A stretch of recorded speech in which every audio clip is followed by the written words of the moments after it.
Alrighty, so I am back with my big bag of the natural world where I keep my animal decks, but I also have a special category which can be found in a bag in a bag. And as you can see, I went with an ocean theme for this one for good reason.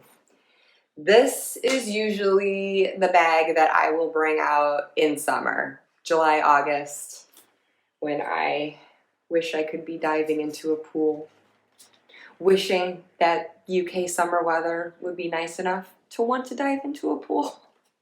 It's not always that warm, but when I want to have those summery beach feels, even if I'm not actually feeling that outside during the summer, I go to this and oh my God, I'm looking at it like I don't even know where to begin. I've got so much cramped in here. I got a little excited as I curated this, but I guess let's see. Fair to say, it all began with the Dame Darcy Mermaid Tarot, which I've got in its box right now just for extra protection since I don't use it too much outside of the summer months, but I normally keep it in this little bag, which I think is cute.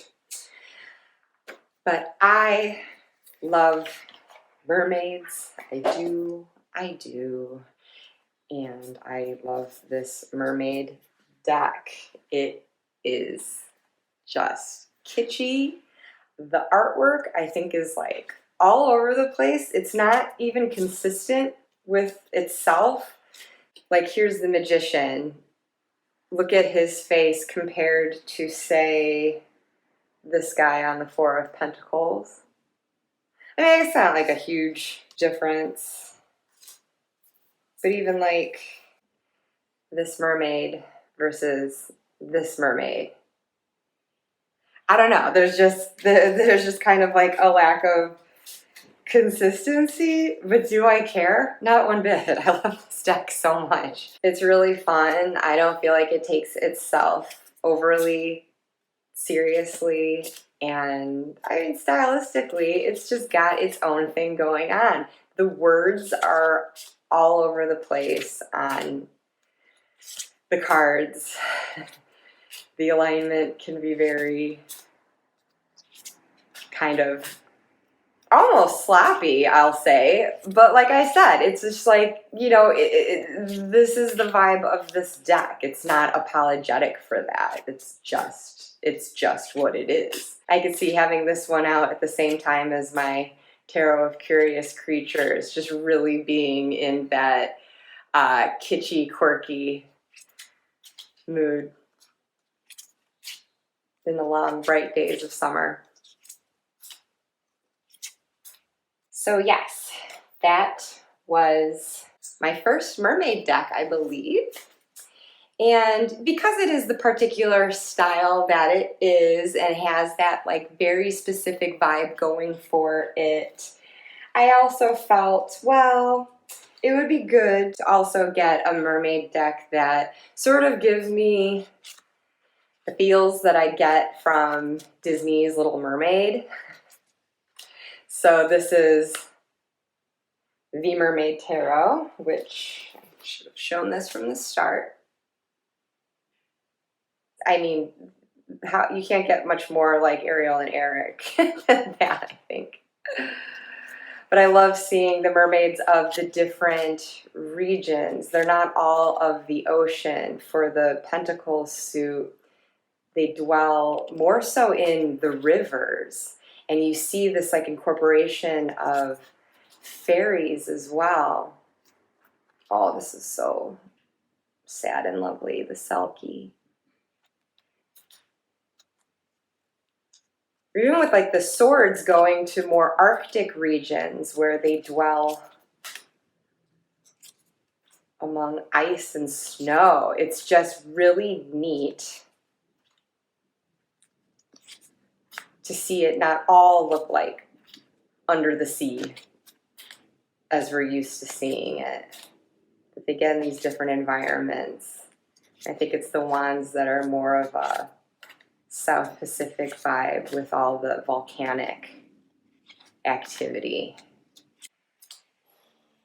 So yeah, mermaids on ice. Who knew? Who knew? I've never thought I'd see them like that. So it's fun. It does have a bit of novelty for me. So again, not a deck that I'm really going to use any other time than in the summer.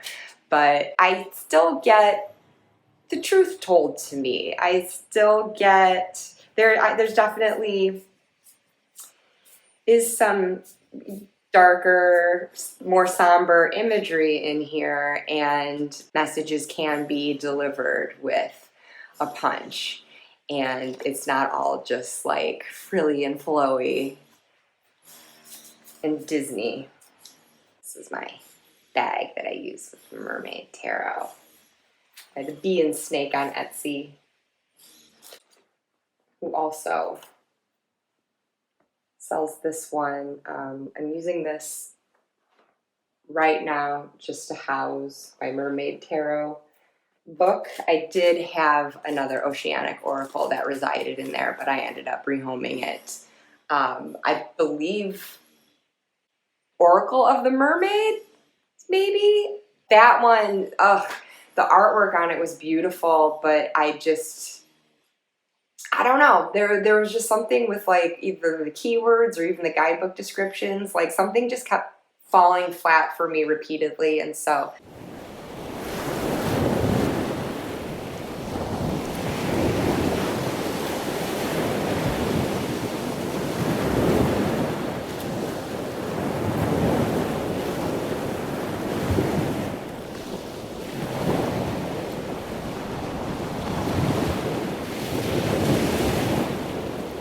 what I have since turned to Whispers of the Ocean. Oh, this artwork. It just makes me feel underwater, or like I'm sitting at an aquarium and just finding my calm and watching these peaceful creatures float by or play. Yeah, this is such a great oracle deck, not just for its beautiful imagery, but it has keywords and description right on the cards that you can already sink your teeth right into. And the guidebook, just great. I love it. Just to show how these look together.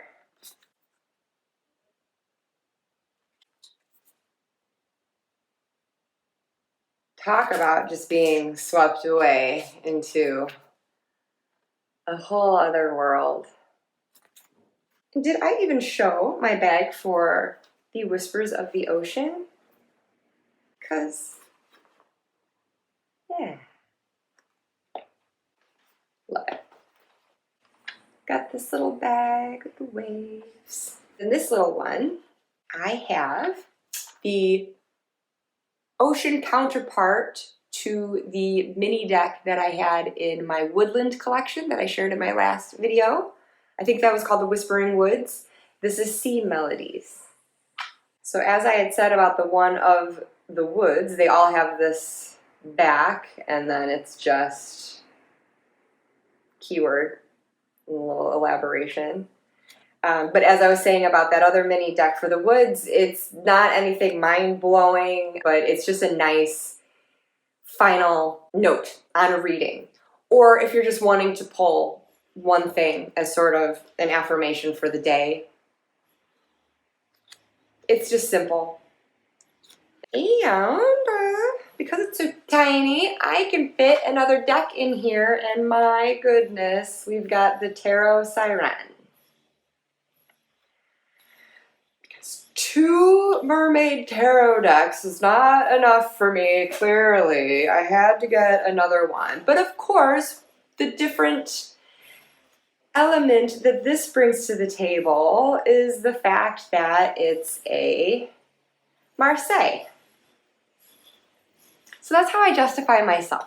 I have the Marshmallow Marseille by the same artist, totally same vibe, so adorable. And so it's very fun for me to have a version that feels more summer specific, to change things up with the seasons. And I really need to work with Marseille more as a system. I find myself so drawn to images and wanting to intuitively pull from that versus counting up pips and interpreting from the numerology alone. But there is something wonderful about the more sparse nature of that, just very clean, very direct. So this is a deck that I will use on its own, but I think it's also a nice way to bring another voice into a reading paired with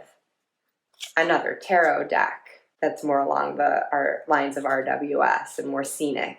But it's just very clever. I love that mermaid skeleton. So that lives in here with my sea melodies.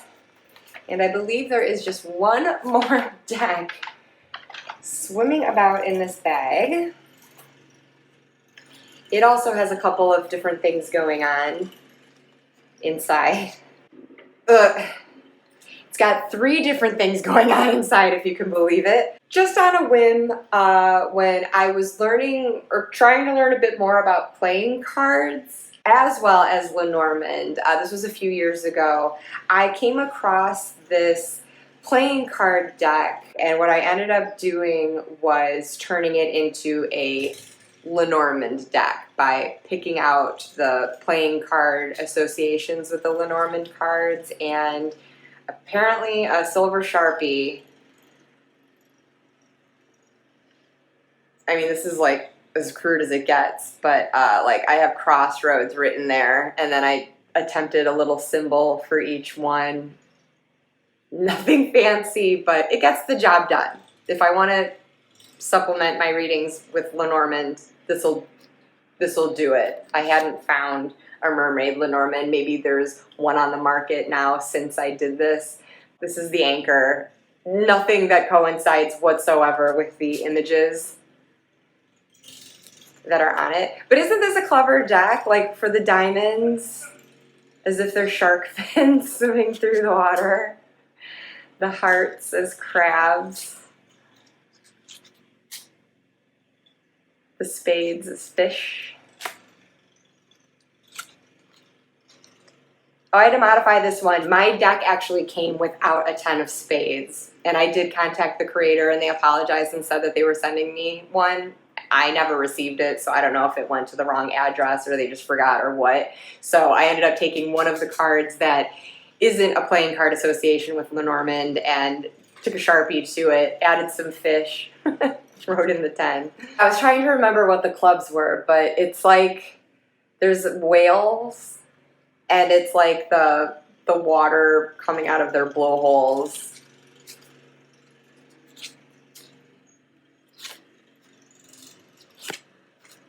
But yeah, so that's my little makeshift mermaid Lenormand deck. And in the spirit of the casting systems that I had shown in the woodland box that I shared in my last video, again, found another ocean-themed playing card deck, this time with seashells. So I was trying to think of, well, what's a casting system that coincides with the sea? And seashells. There's a book on it. Can't think of the title or author. It's a book on seashell divination, and so I found this playing card deck that not only has the images of the shells, but also what they are. I went through this whole thing and cross-referenced with this book and pulled keywords associated with these shells. So like the giant clam, keywords filtering, detoxifying, purifying.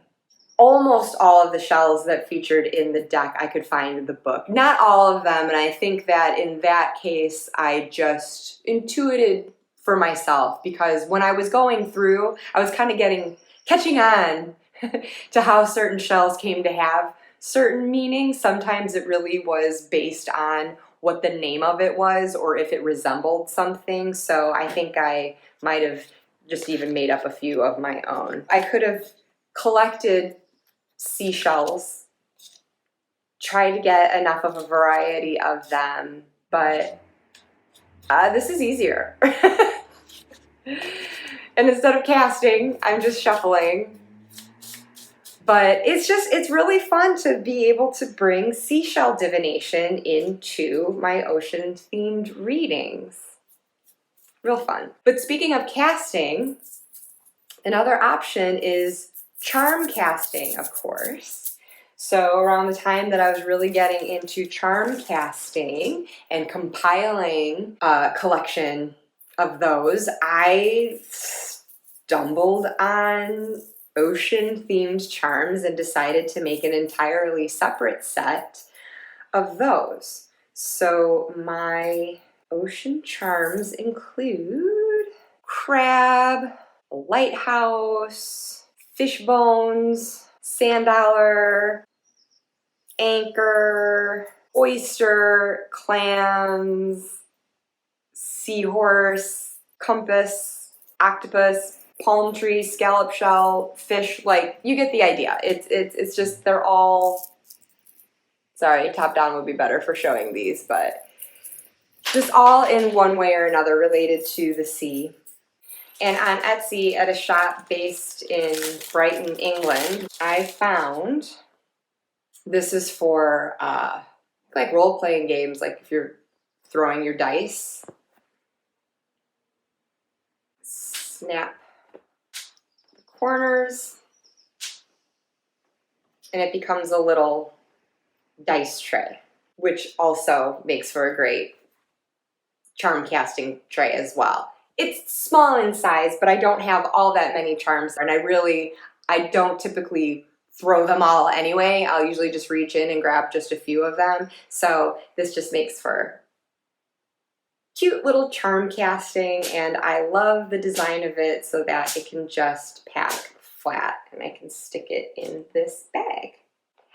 And that is all of it as far as my ocean divination collection goes, that I keep in this bag, inside that bigger bag where I also keep my animal decks. For what this was worth, I just thought it would be fun to share some categories in my collection and the pitiful storage solutions that I use for some of my cards. Thank you so much for watching, and please let me know in the comments what decks you like to work with in the summer. Something that gives you that sense of warm, sunny days. I would love to hear your recommendations, so please let me know below. And again, thanks for being here with me. Bye.